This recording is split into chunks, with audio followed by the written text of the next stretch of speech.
Hey guys, the following is one of my favorite podcast episodes I've ever done. It is with Dr. Ben Peery again. I had him on previously. We talked about emergencies in the backcountry, more based on his experience in the ER world, right in the heart of elk country. It's a great episode, but this one, we talk about something that's a little deeper. And I don't know why I have gotten into this or why this has come my way, but I get a hunter, a lot of times a new hunter, at least once a week, maybe even more than that, tell me how hunting has changed their life. So we dive into why that is, why hunting is affecting people this way, and we also dive into men's mental health, or just mental health in general. I shouldn't say men's, a lot of the context is around men because a lot of the hunting world is men. But we've talked in depth about that. We talk about metrics you can track, like heart rate variability. We go into the weeds on that. Ben has a very good understanding of how to use that as a metric. We talk about the different ways an individual can use hunting, can use adventure, can use challenges in their life to get back some of their mental health and use it as a tool to solve those sort of issues. So without further ado, let's dive right into it.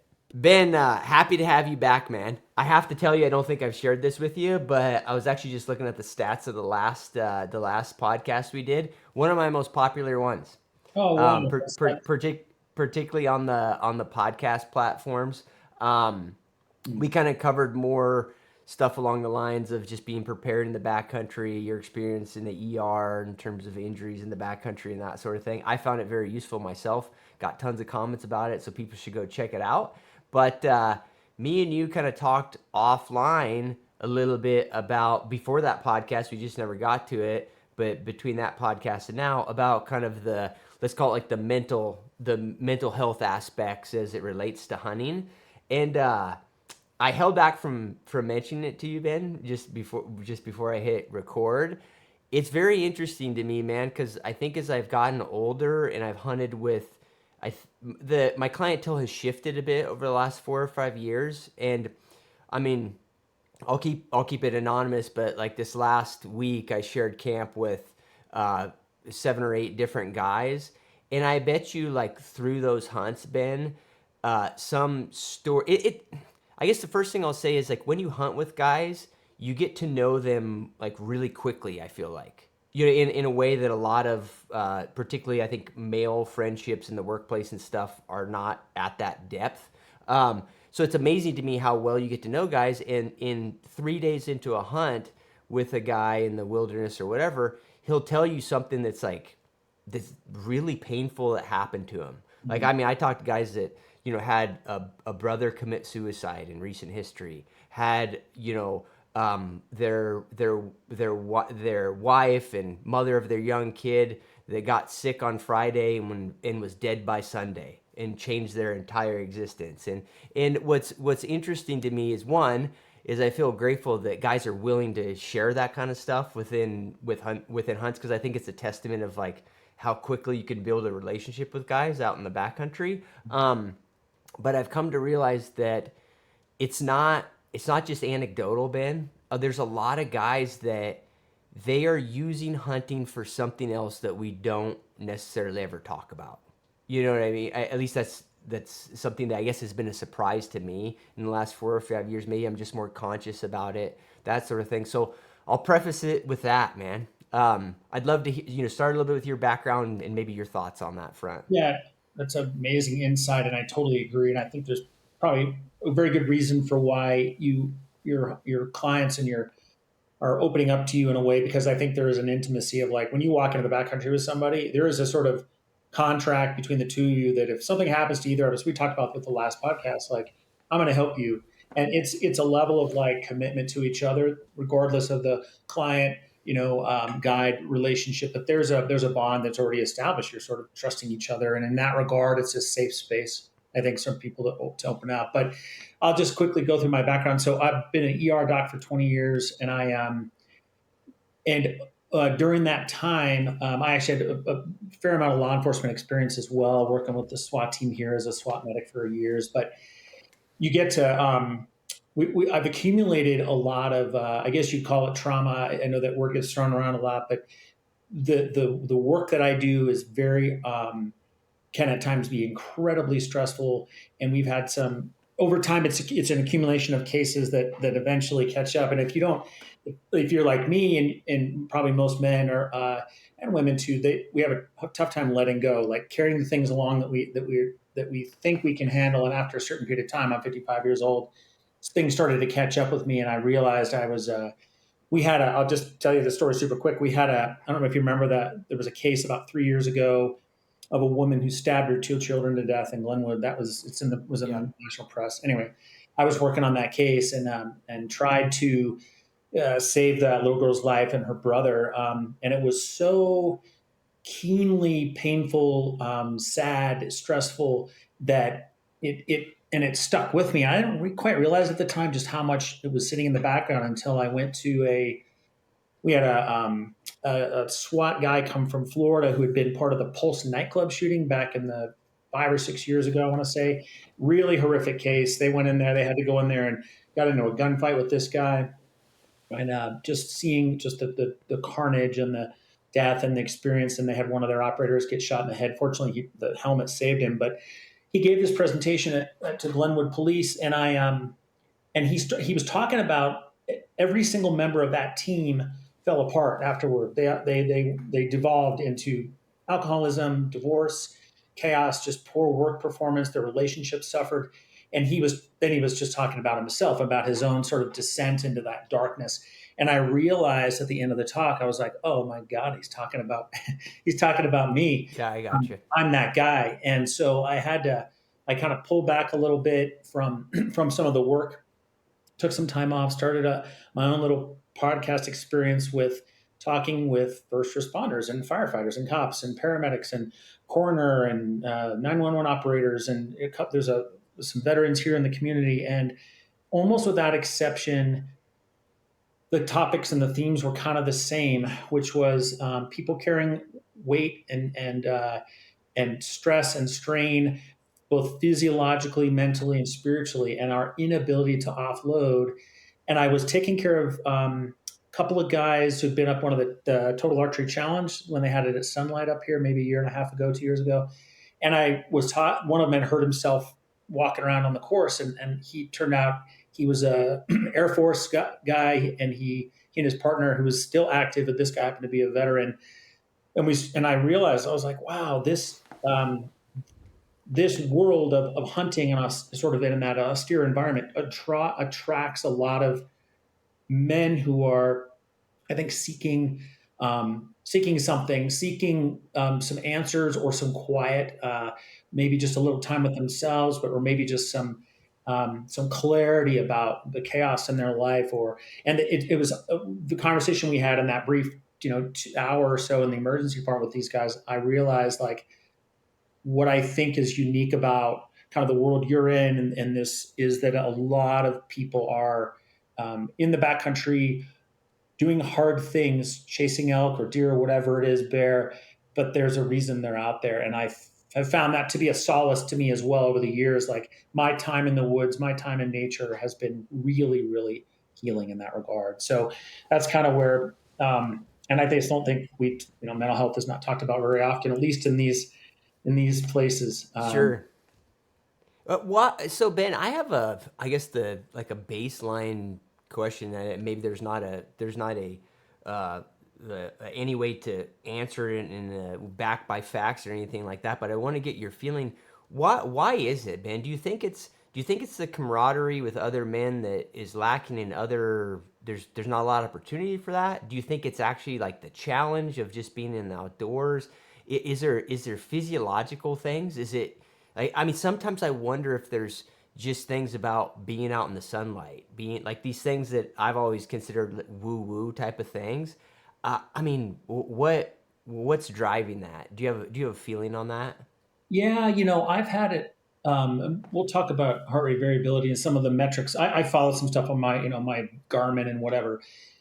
There is something unknowable, I think, historically and from an evolutionary standpoint of the value of being outdoors, laying on the ground, staring into a fire, sitting and doing nothing but glassing a hillside for 10 hours in a day, whatever it is.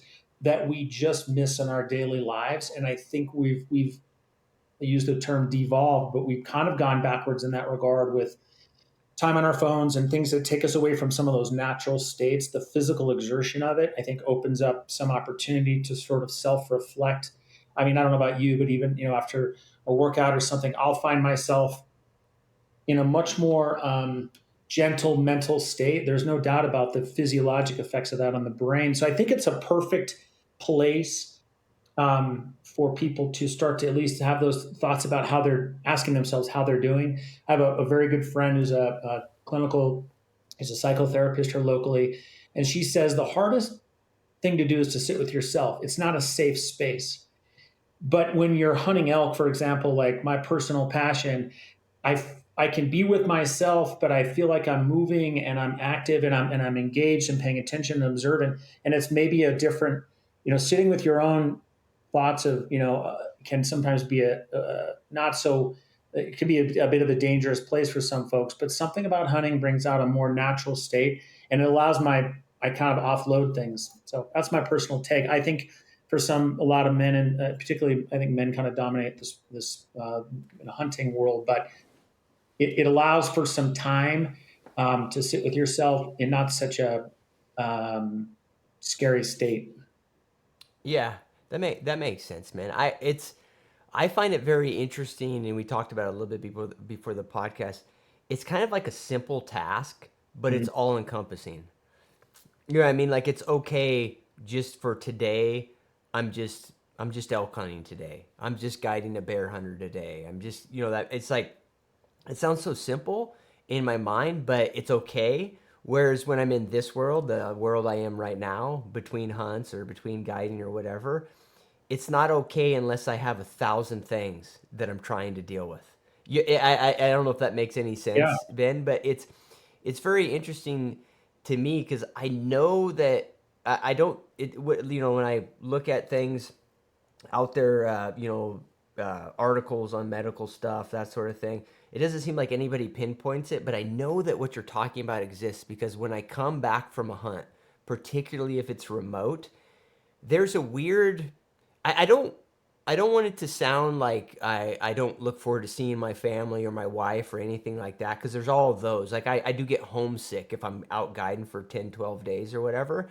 But there's something that feels really bad when I come home. Like when I start to I mean even like audio visual things like my phone starting to beep, the bars on my phone getting access to the world.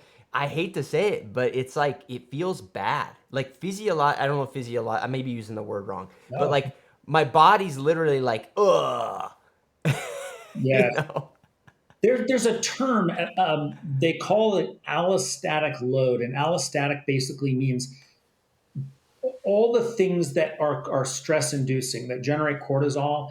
And so I think that what you're describing is the weight of the things that we have in our lives. And I don't think we understand how much stress sits in the background of all the things that you're supposed to be doing, like you're with your busy career and your all the things in your life and your marriage, your kids, all the things that sit back there, and the weight of it all is overwhelming. And I think, and then if you ever turn up for that's without even turning on your phone and seeing some of the terrible stories and chaos that's out in the world, and what I notice with patients that come in the ER, because we're seeing an unprecedented number of mental health um, sort of crises in our emergency departments, which are sort of the tip of the spear. But people are just they feel overwhelmed. And I think for men, we feel overwhelmed without an outlet. We don't cry very often. We don't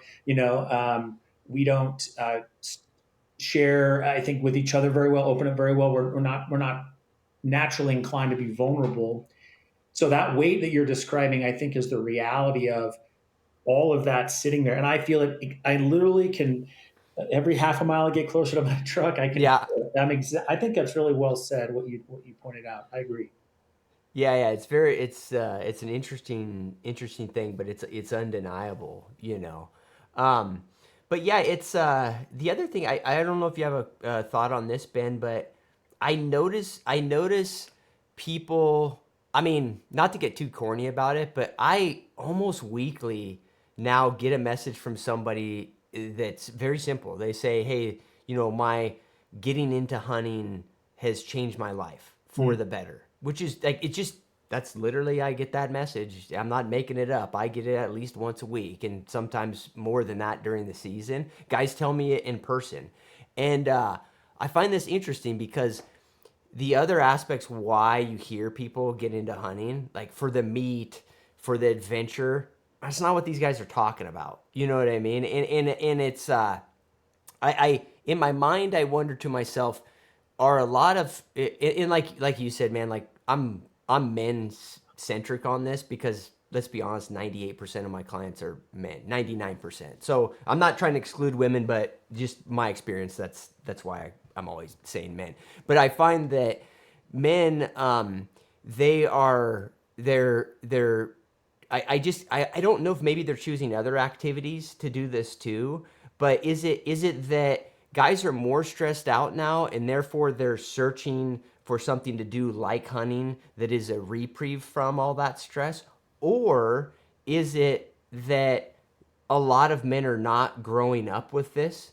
They're not growing up with hunting, the outdoors exposure, and all of that. And that's actually maybe part of their original problem. I don't, does that make any sense to you?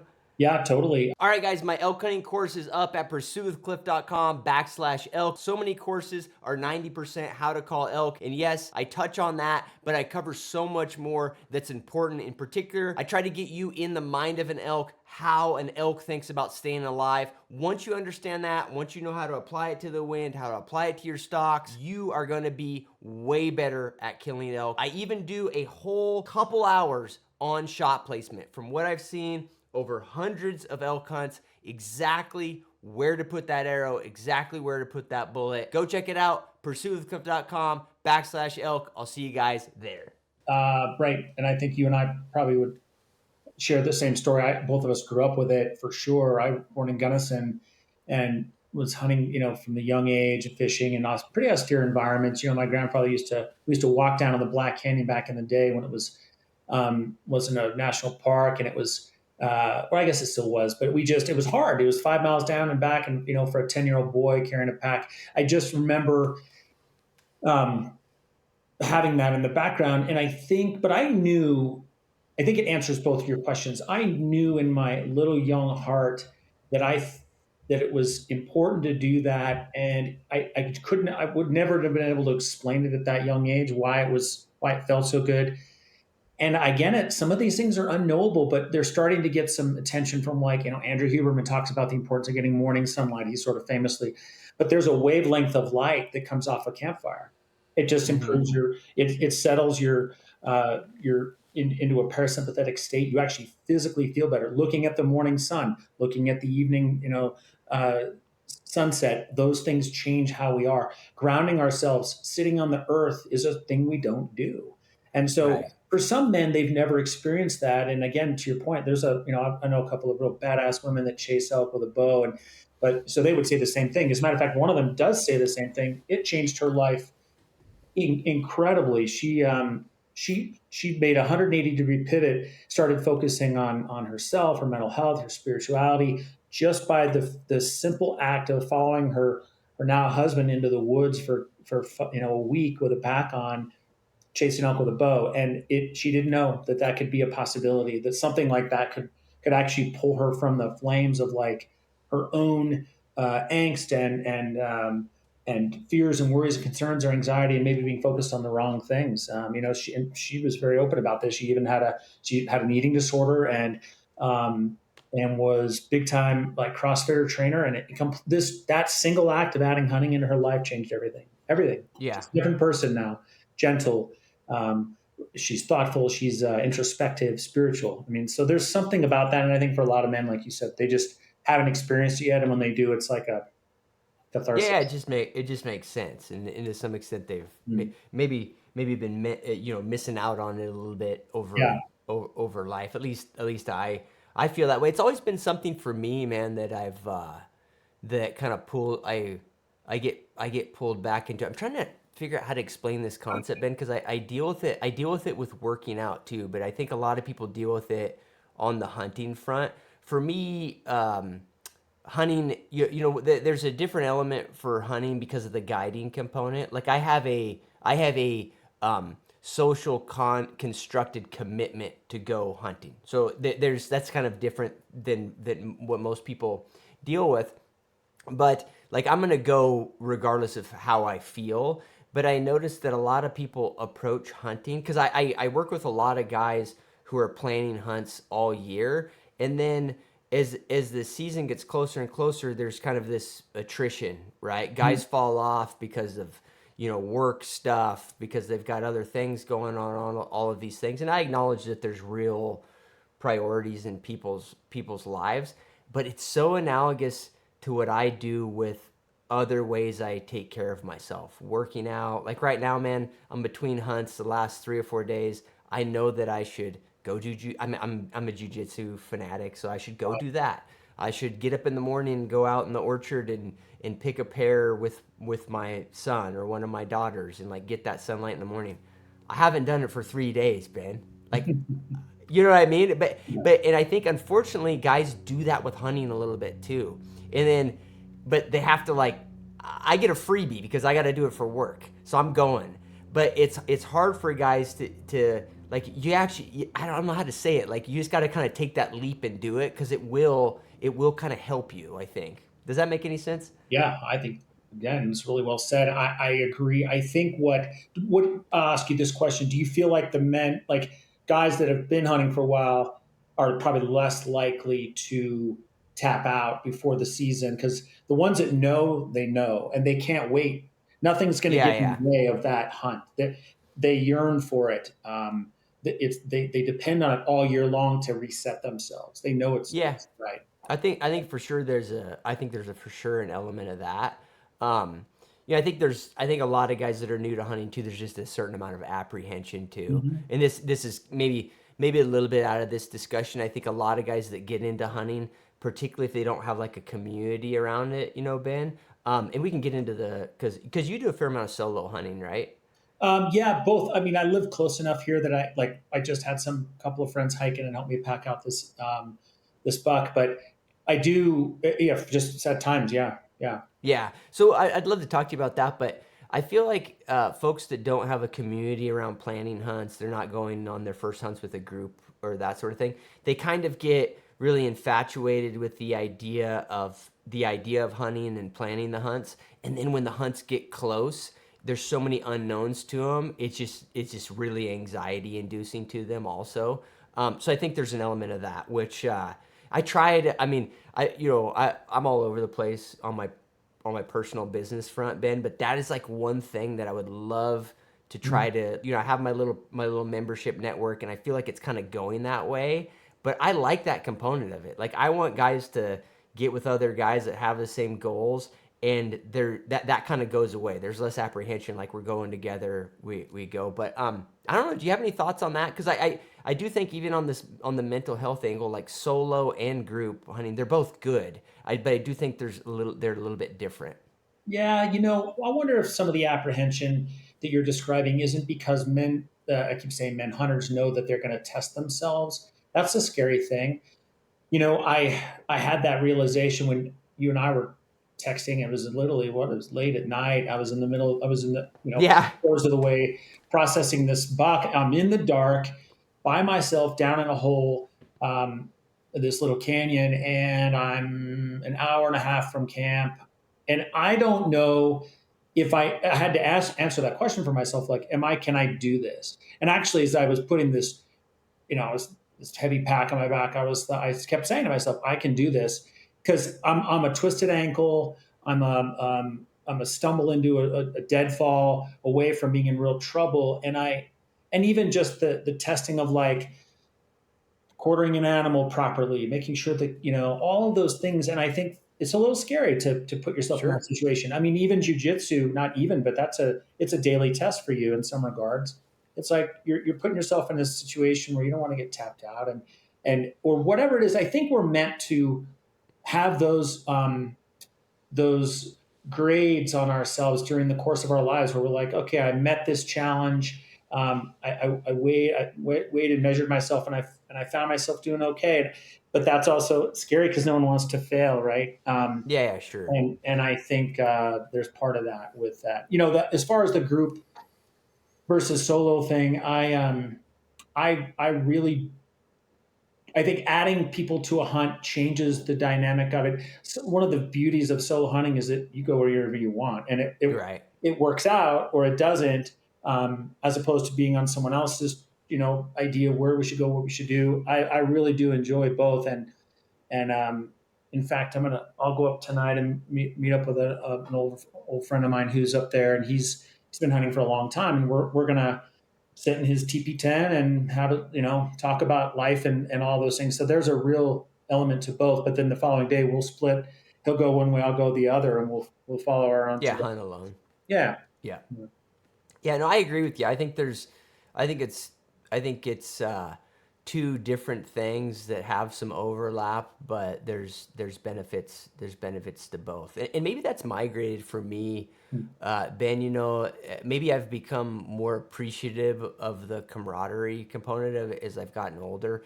I'm not an organized religion guy. I'm not a soccer coach guy. I'm working on that one with my little kids and stuff. But I'm not that guy, and I think a lot of guys are like that. And so we don't.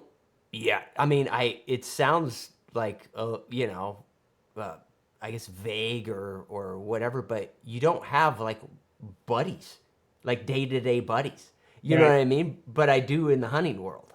You know what I mean? So I there is an aspect of that. I think maybe as I've aged, I've gotten where I appreciate that a little bit more. I guess what I would say. Yeah, and I can't. You and I grew up in the same era where I had pre cell phone and now the version that we're dealing with now. And so, Sure. but Mike could say pretty confidently that my interactions with my friends and family or cohorts were a lot more deeper back in the day when I didn't have Oh cell phone. yeah.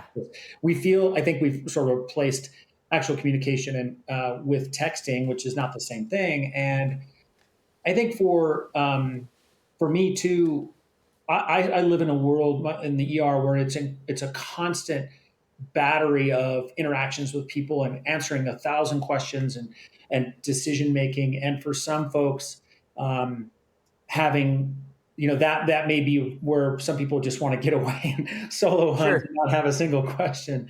But there's a real deep connection, I think, with when you go out, like you were mentioning in the beginning about you get out of the woods, you kind of look around, you're sharing the work, you're sharing the experience, and there is a strange visceral connection. I can't explain it. It just is. Hmm. It's like an intimacy that you don't experience in our lives. I don't think with other relationships as much because we don't take the time to go out hang out with each other on a fishing stream or on horseback or there's a bond there, and I just think we've gotten away from it, and now when people start to get into it a little bit, they're blown away by that possibility again in their life. So pretty Yeah. cool. No, I think you're right, and it's funny you bring up because I don't I would guess, Ben, and you interact with these folks more than I do, but I've got a brother who's a Marine, and I know folks with military background. I feel like there's probably some of that within those groups. Hmm. Those guys, like I've had guys tell me, like hey, there's something about that camaraderie, the depth of that relationship that is, I think, similar to what we're talking about. It's hard for me to comment on that because I don't have that experience. But the only analogous kind of feeling that I can think of in my life, which is now 30 years ago, but it's like groups of high school buddies who are with each other all the time. Like there's a different depth of just like giving each other shit and depth of the relationship that is pretty analogous to a lot of guys that hunt together. And I think that's interesting. And I think there's some value to it. I guess is what I would say at least. Um, Totally. but But yeah, no, let's dive into some of the more, I guess, like quantitative or metrics Mm. or kind of the science behind it, if you don't mind, Ben, because I know, and please do let people know. I know you've got an app that does some mental health related stuff. Oh, Do you want to dig into that a little bit? yeah, I'll just explain. So one of the things that I did when I was it took about a year and a half off from the ER, literally just to reset, get my bearings. I started working with a company called INVI Mind Health, and I was when I was had my podcast. One of the guests that came on was a guy named Jonathan Wilson, who was a he's a Navy SEAL. He got out, and with most, and it's interesting. I was going to piggyback what you just said. There, when people have had an experience in their lives, like let's say it's your brother in the Marines, it's a level of it's a connection that they can't reproduce. You can't be reproduced anywhere. It just, especially if there's been any combat involved or any austere environment that like something that's really intense. Those relationships are so much deeper than anything you ever experienced. So a lot of these men and women that come out of the military, they really struggle with reentry. You can't find a job that has that level of like Right. camaraderie, bond. So for this guy Jonathan Wilson, he after he got out of SEAL teams, he just struggled, and so many people struggle and with that big gap, that void in their life. So he like with many unfortunately veterans that come out struggled with that alcohol use. I mean, he's very open about all this, but during the process of all that, he realized that some of the veterans were getting treatment with psychedelic assisted therapy. Kind of interesting. There's a particular plant based medicine out there that is extremely effective for resetting, like severe depression, alcohol use, substance use disorders. And so they went down to Mexico and did some treatments. And during that time, the SEALs were wearing watches. They were using wearables to track performance. Right.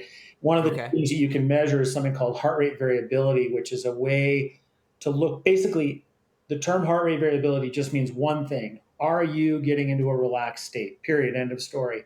So the more you relax, the more you can get into your recovery mode. That heart rate variability number will be higher. Lower numbers mean you're never de-stressing. So when he went down, his heart rate variability scores were terrible. When he got done with his plant-based medicine experience, his numbers skyrocketed. And when they got back, the light went off for him. He was like, "Holy moly! I think we can actually create like a system." This metric was just while he was Yeah. in the So experience. yep. So what the Whoop put a thousand Whoop watches on a bunch of SEALs, and when these guys went down, they were tracking it for performance reasons. And when he went down there to Mexico, Whoop called him and said, "Hey man, someone's got your watch." And he's like, "No, that's not possible." Like, well, wait, you had a heart rate variability of 15 and now it's 70. Like, what's going on? And the light was like, "Oh, I just reset a lot of mental trauma. I feel a lot better. I've offloaded some things, and his body's physiologic response was actually improved. So it's a real metric. It can actually it can actually track how your mental resilience is. And so because they were losing so many veterans to suicide, for him it was so compelling. He's like, "Gosh, I wish this thing could be running in the background. We could check on each other." So he built this company called INVI Mind Health that basically just takes any wearable device. Like I'm wearing an Aura. I wear Aura because and I'm not shilling for any of these companies. I'm just telling Yeah, you, sure. Aura is great for sleep. It measures the digital artery vessels in your finger, and then I use a Garmin just because of has all those features. But they can track biometrics, so it tracks sleep, movement, and heart rate variability.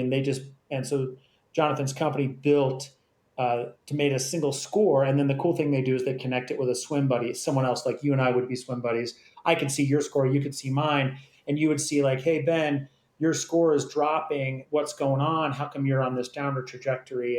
And then you would check in with me, and that's really I think where most people struggle is they feel isolated all the time. And so anyway, so they asked me to Johnny and I started a relationship, a friendship, and he asked me to come on as the chief medical officer, and it's been really cool because it sort of bookended a lot of experience I've had with talking with people regionally about their mental health, and it just seemed like a natural fit. So that's sort of my background with that. The What I've found is that there is a real correlation with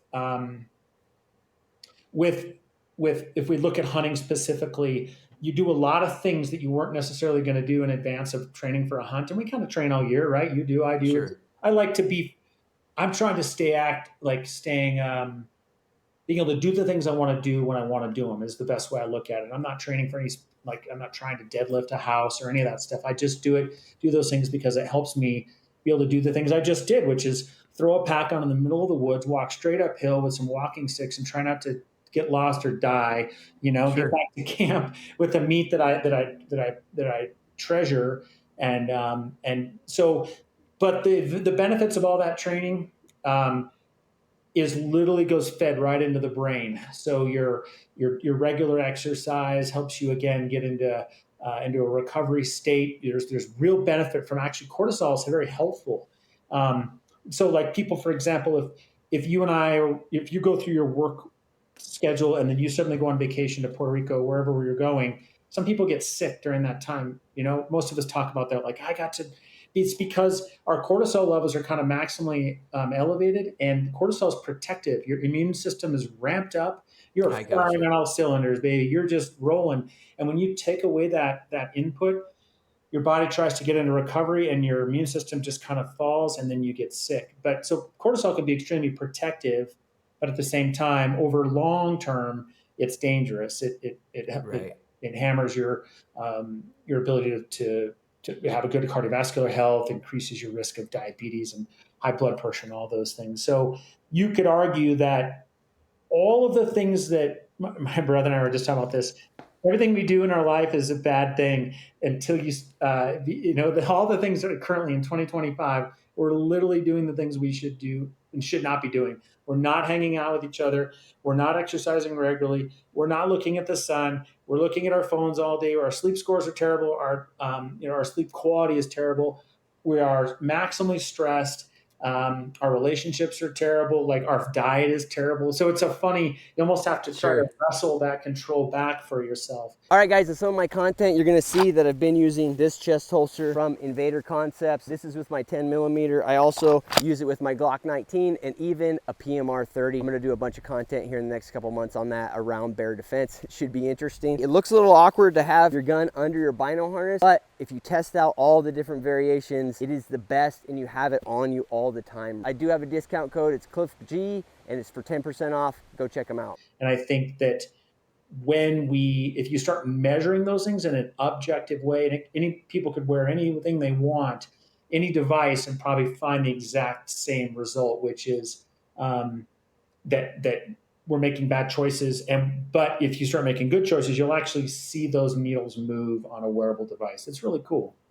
And Ben, this heart rate variability, and I'm sorry, I'm just so Yeah, naive, man. yeah, And I please. wear a Garmin all the time. I guess my first question is so you guys view this as I'm sure there's other quantifiable variables or whatever, but you guys view this as a variable that's highly correlated with I got mental health, I guess, or Yes, how yes, yeah. yeah, with It, mental resiliency. Yep, 100%. and so, that's so it's interesting you called that.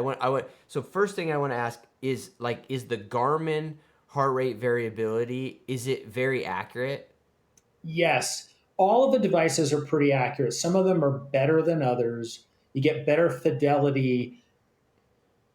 Depend the way it's not getting into the weeds too much. I would say yes, they're all within a standard deviation of accuracy. It doesn't really So matter. they can give you an indicator. They can give you an It's going to give indicator you a that, number. Look, I'm 55, so my heart rate variability number is about 40.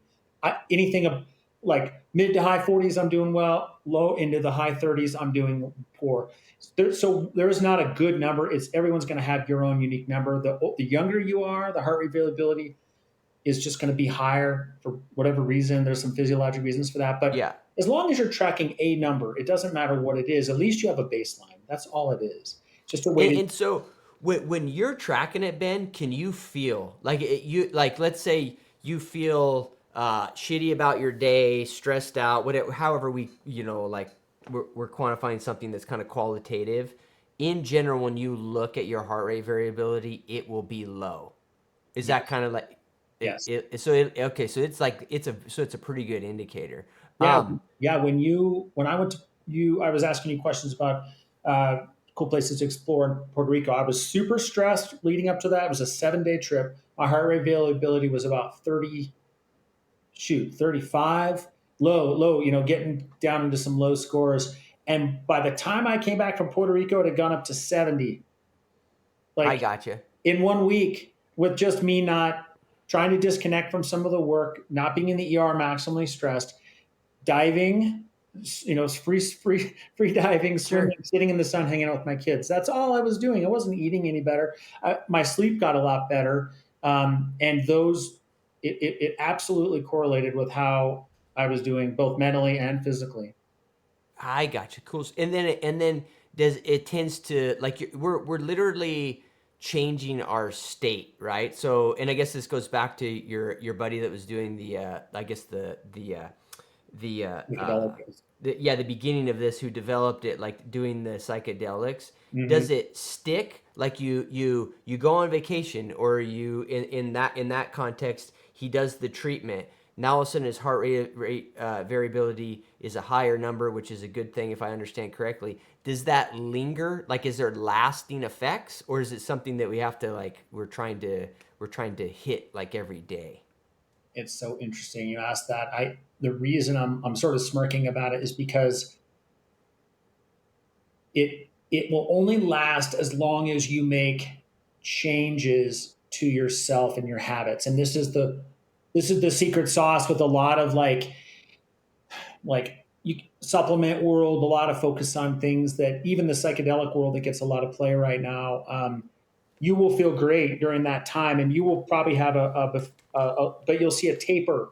Your heart rate variability starts to decline again because you go back to the same behaviors and patterns that you did before you left. So it feels really good to be doing it, and your body will have some recovery that bleeds into. But if you go right back to the same stressed out quality of life that you had before without any balance or boundaries, you're going to find yourself right back in the same spot. And in fact, that probably happened within 2 to 3 weeks. I was back to, so, I can, if you and I did a breathing exercise, together, I could show, like, just as an example, we can breathe your heart rate variability into a good therapeutic mode just by doing some deep breathing work, would actually literally reset some of the receptors in your brain.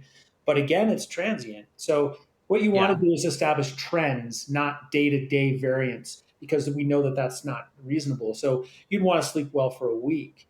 You'd want to have some daily built-ins with your exercise, your diet, your relationships, your connections, and those things will show. You just want to watch heart rate availability over time and watch those big variations. Yeah, That's I gotcha. really a benefit, as opposed to like a heart rate monitor where you're like, I'm checking my accelerations, I'm doing some interval work or tempo work, and it's not like that. Heart rate availability is more of a long term kind of, hey, how you doing in general. It just tells you where you're at. Are you balanced? Yes or no. Gotcha. Now, I'm sure you may not have an answer to this question, Ben, but I'm going to ask it anyways because I'm selfish.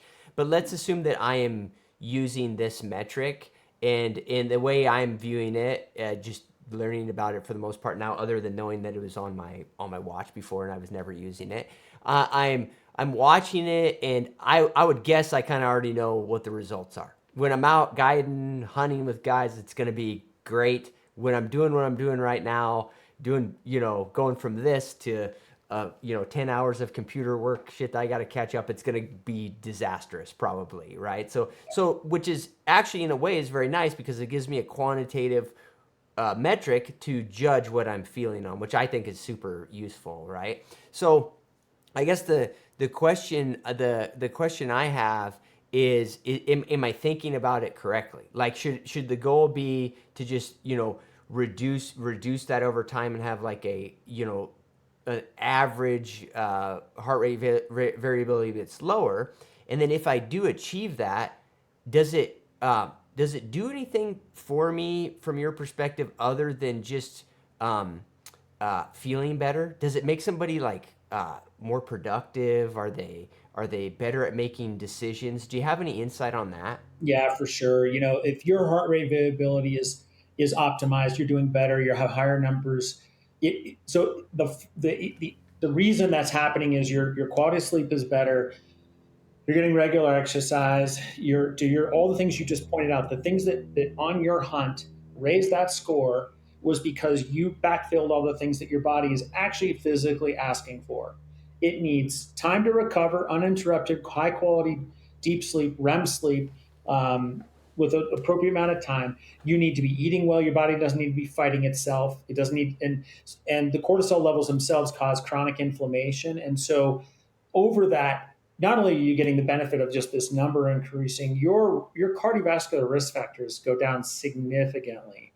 Your stroke risk, your heart attack risk, your even your risk of cancer. We know that a lot of these things are caused by chronic inflammation, and being chronically inflamed is secondary to stress, Right. abusing ourselves. So you could use it as a surrogate. And matter of fact, HRV by itself is a predictor of mortality from all the big diseases, and it predicts how well you're going to manage stress in general. So, like if they did a study on Marines pre-deployment, they looked at their baseline heart rate variability. They measured it. They went on deployment, came back, and their that number predicted whether they were going to have PTSD when they got back. Their mental Ah, resilience, their brains were set up to deal with this better. They had some component in their life of offloading stress, letting those things go and not carrying them with themselves, and that seemed to make an impact on how they manage the stress in general. So it predicts not only your future state with your physiologic health, but your mental health as well. So you have to build those practices into your life. Literally, like you have to take control, have agency over your life, so that you can start to carve out those really important elements, like walking with your wife in the evening, taking a mile walk, throwing the ball for your dog, going to the orchard and picking a pear for your kids. Those things seem silly, but they're just not. They have to be there, and your HRV will actually tell you that uh, pretty fairly accurately. yeah, which is very valuable just in itself. Yeah. Um, you know what pops in my mind, like to bring this back to the elk hunting world, I'll have to figure out like a way to do it in the future. But man, there's so many times, Ben, that I would love to have seen this quantitative metric on either myself or people I was hunting with, because you keep using the term resiliency, and I think in some of my content, I've done an okay job of at least theorizing, why I think people quit in the mountains. But now that you're talking about this, I'm like, man, I wish I could see that variability on this metric, because one thing you notice, like I notice it myself, but I notice it amongst clients, is a very like strong guy can overnight or in 48 hours become a very weak, very non-resilient person. And I don't think it's necessarily, we talk about, I can't, how many times do you hear a quote from Rogan or Jocko or one of these other guys about, just like pushing through it or whatever. And I get that's a thing, and maybe we can build that up over time. But I think there's these little things that happen within a 48-hour period, like horrible sleep or not eating enough or altitude stuff, that make guys that are tough, like they're tough on average, all of a sudden they cannot tolerate anything.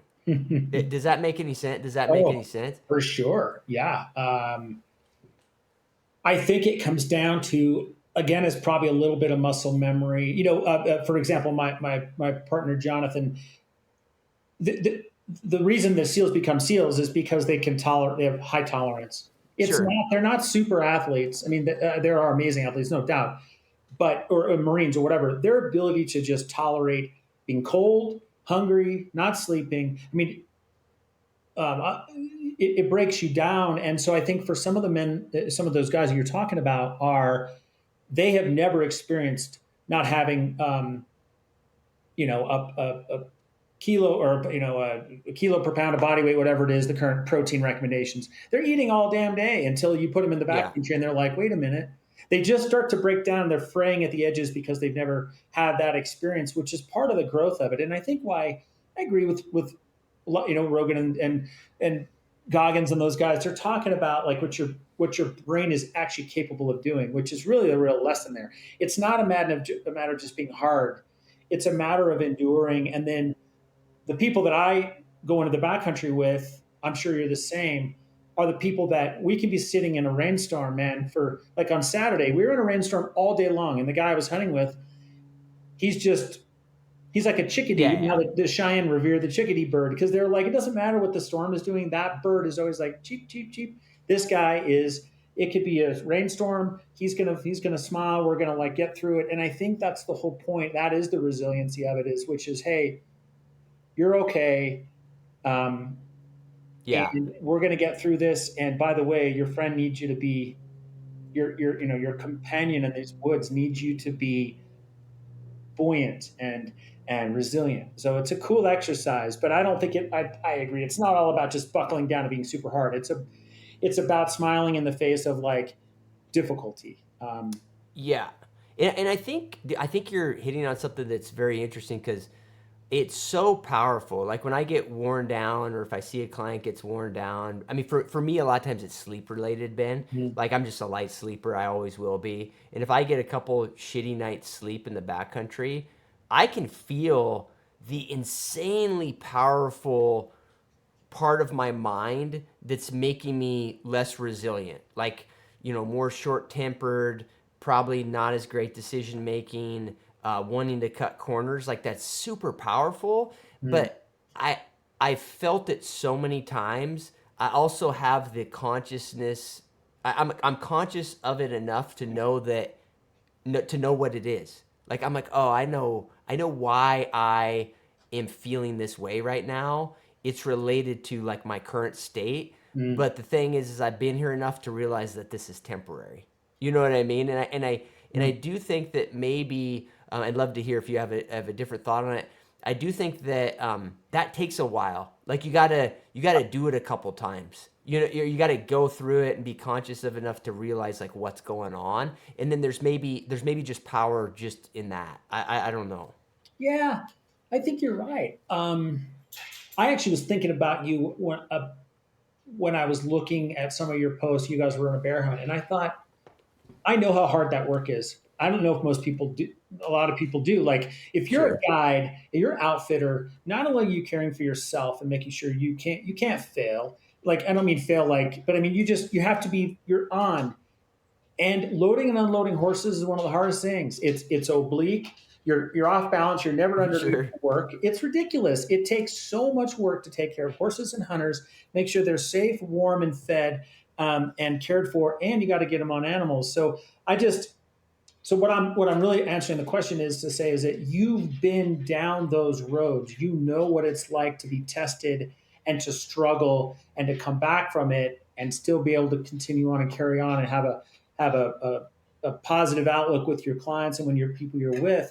Some people just never have. So I think maybe that's why so many people that when they hunt to get into the backcountry, they come out and they've been tested and they have a glow. It's like the post football, Yeah. post jujitsu glow, right? You feel like you're so placid and like you're balanced because you did a hard thing, you pushed beyond some limits that you've never experienced before. You took care of somebody else, probably. You offered them, you're just. It's like an entirely different experience of being a human, even though that's an ancestral thing we've done for thousands of years. It's never happened to us in the 2000s. So it feels like maybe that measurement, that testing that goes on, allows you growth. It allows you Yeah. to feel maybe you can do hard things. I don't know. Yeah. It's hard, dude, because I think what you're getting at is kind of inherent, right? Like I wonder if that's it, Ben. Like Mm. the hunting thing. Maybe we've evolved or we're set up, however you want to look at it. We're really probably supposed to be doing this like every few days. You know what I mean? But and I don't mean this to shit on anybody, but there are grown men who have never done it one time. They have not, I don't think they've done what you're talking about one time. They haven't felt like what we're talking about and then overcome it in 30, 40, 50 years of their lifetime. And so it's like you maybe get like a little, it's counterintuitive to them why it would feel so good to go do it. It's like, well, I mean, maybe it's just inherent to the fact that 1,000 years ago we would have been experiencing this on a weekly basis. I don't know. Yeah, no, you're totally right. Like, if I say this again solely supportively, it's when I'm going to walk in today, I'm going to walk up through a popular trail outside of the town of Aspen. I'm going to be carrying a pack. I look kind of scary wearing camo and carrying a muzzleloader. And the people I'm going to walk past are have just flown into Aspen. They're wearing like Lululemon clothing. I love me some Lululemon sweatpants by the Sure. way, but this is and they're carrying like multiple water bottles. They're going on an hour long hike, and that's probably a harder thing as they've ever done. Um, and that's really important too for them because they also feel like, hey, this is a unique experience for me. I'm getting out into nature, and I'm from New York City, and I never get to do this. So Yeah, sure. it's all relative, It's all relative, right? but I do truly believe that we are really blessed to be able to test ourselves in that way, put ourselves in it, because I think austerity is the real value of it all. Going without some of those things that you think you absolutely have to have, like constantly drinking out of a water bottle. I don't think my grandfather drank out of a water bottle his whole life, you know. And he was a turkey farmer, like Sure. he just got used to just being hungry and thirsty and tired and sweaty and Right. blisters on his hands from shoveling. And I don't know. I think evolutionarily we're built to experience some of those hardships. I think it makes us feel better. Guys, biltong, okay? I have been obsessed with this stuff for 3 or 4 years. Ever since I got on a keto, carnivore, paleo-esque type of diet, I've had a hard time finding healthy snacks. Biltong is a great option, particularly the slabs that have this fat on the side. That's where your energy is if you're a fat burner like me. Super simple ingredients in this, guys. Literally 1, 2, 3, 4, 5 ingredients. Compare that to your gas station jerky. A great snack in the backcountry or just day to day. Biltong Depot is a huge supporter of my content. Go to their website, biltongdepot.com. Use my code CliffGray, CLIFFGRAY at checkout for 10% off and to support this content. Thanks, guys. Yeah, no, absolutely, man. I think that's probably what hunting kind of clicks into that niche for a lot of folks, and that's really like the gist of what we started with.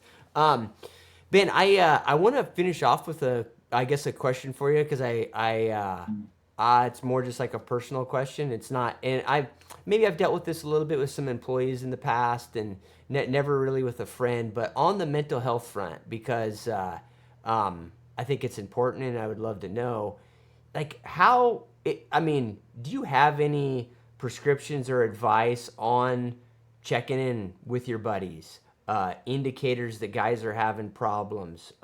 How can a guy actually be helpful in those situations? Do you have any thoughts on that stuff? Well, I think it takes, yes, I do. I think the very, very first step you can do is be vulnerable with your own stuff. And when I went to that lecture from the SWAT commander, his level of vulnerability, that dude could stand up in any front. He's like Jocko, looks like Jocko Willink. He could stand up in front of Yeah. any room and quiet the room, right? He's just that dude. He's like the guy that sits down at the prison table and everyone leaves. That guy, if for him to tell me and to the rest of the audience that he had struggled and was dealing with these things, opened a portal, opened a doorway for me to start exploring my own vulnerability, my own stuff. And it allowed a safe place. So, I would say the very first thing is to acknowledge, like, with our friends and our colleagues and people that matter to us in our lives, like, hey, just so you know, I've struggled with this for a while, and I'm just letting you know that, hey, I'm not saying it has to be a kumbaya session, but you can at Right. least broach the topic. And I think people get, in a microcosm way, that quiet you hear when that client of yours is starting to break down because of lack of sleep, and they kind of get quiet. You ever notice that? Like that's their Sure. first. I think that's what I notice most with people. People withdraw when they get mentally, when they're struggling mentally. Their relationship starts to sour. Their communication starts to sour. Their interaction with the things that they used to enjoy. They stop going to jujitsu. They stop going to the gym. They just go dark. I think that's the big, Right. big first sign. In fact, we've had cases where people, the dark, that isolation, that quiet is the most ominous symptom of something going on seriously in the background. So Yeah. that's the one I would worry about. Or excess, people that are like suddenly are the life of the party and or they're drinking all the time, or not a teetotaler. I'm just saying, like, things Yeah, that, just big shifts. yeah, big shifts, or their relationships at work. We see a lot of burnout in my work, either with uh, law enforcement, firefighters, nurses, doctors, cop, whatever it is.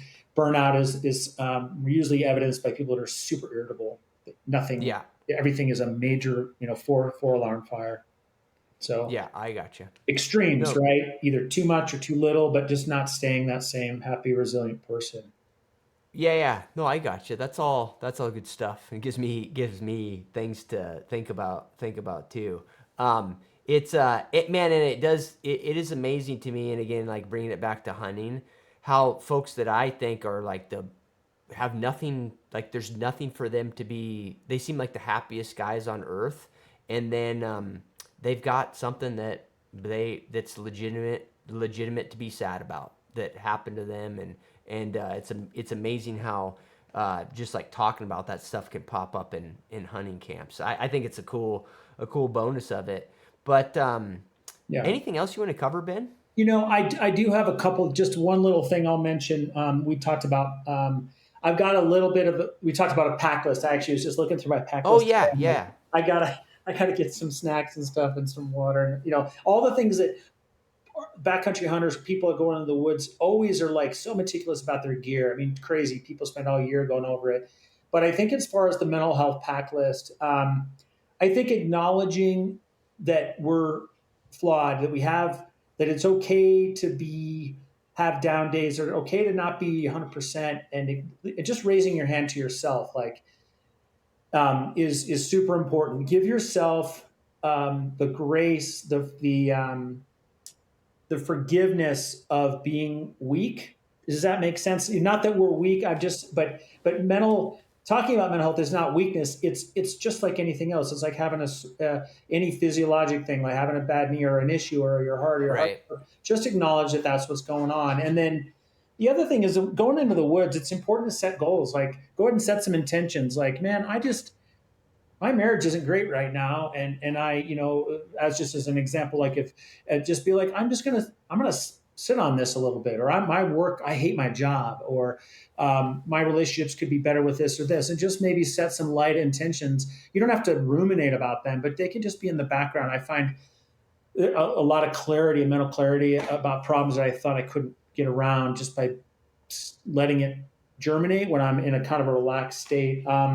Sure. I had a real sense of gratitude when I was hauling that buck out the other night. I thought, I'm really grateful that at this age, I can do this, and it could be the very first step on the trail. Like, I'm so grateful to be here.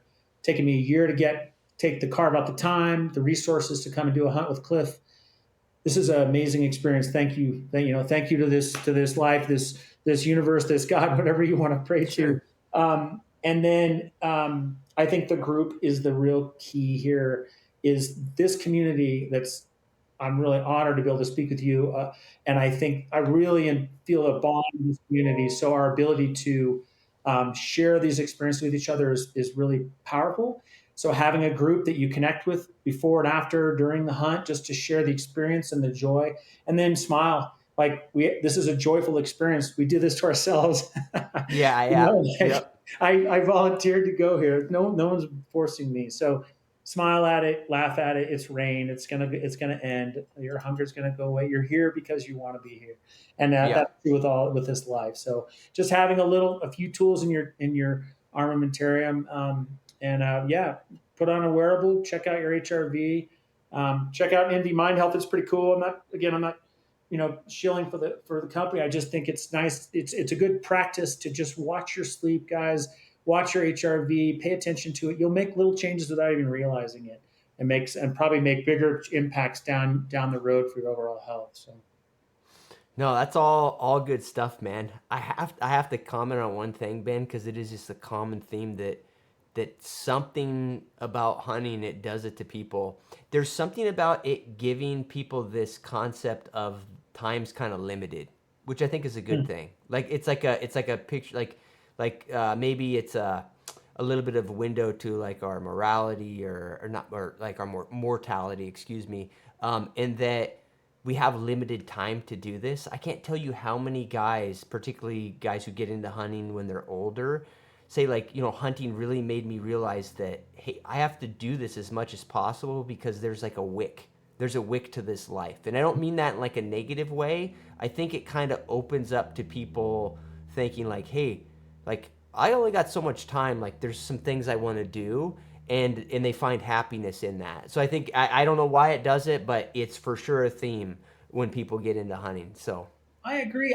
I'll just say one tiny thing is that if a hunter goes on a hunt with you, they'll remember that the rest of their life. It'll just be one of those. I'm just saying, sure. no one's going to get to the end of the line and say, "I wish I'd have posted more on Instagram." Right. I mean, I'd rather, if my elk hunts, not to be dire about it, but how many more elk hunts do I have? I'm 55 years old. Sure. You know, I mean, just look at it from a natural state. So, how many of these falls are left to me? They're precious. And I think looking at it from that angle, like these moments, these minutes are precious, and I can't waste them. I agree with Yeah. you 100%. Having that realization will change, I think, our perspective about unlimited time, because I know for better than most, unfortunately, how quickly that can get changed. So, yeah, I agree. Having that sense of, it's not urgency, but it's a sense of appreciation of this gift, of this life, and the time we have to spend with each other and in the woods and doing things that are pretty remarkable. Love it, dude. Let's stop there, Ben. One of my favorite podcasts, for sure, dude. So I appreciate your time. I appreciate the topic. I appreciate your insights on it, man. So thanks, dude. Yeah, thank you. And I love sharing the space with you. I think it's a really unique world. And I love what you're doing and just how open and yeah, authentic and raw you're kind of how you look at things. So thanks again. I appreciate the opportunity. I'll let you know how things go. Good luck with your next series of hunts. Yeah, thanks, man. You too, dude. All right. All right. We'll talk soon. See ya. See you, man. If you enjoyed this content, do me a huge favor. Subscribe on whatever platform you consume it on. Spotify, Apple, YouTube, whatever works for you guys. Everything else is on my website, pursuitwithcliff.com. Go there and it's going to be very apparent to you that I work my ass off just to not have a real job. All the hunts I guide, all the seminars I put on, all the unique experiences I offer, and the membership site, all the details are there.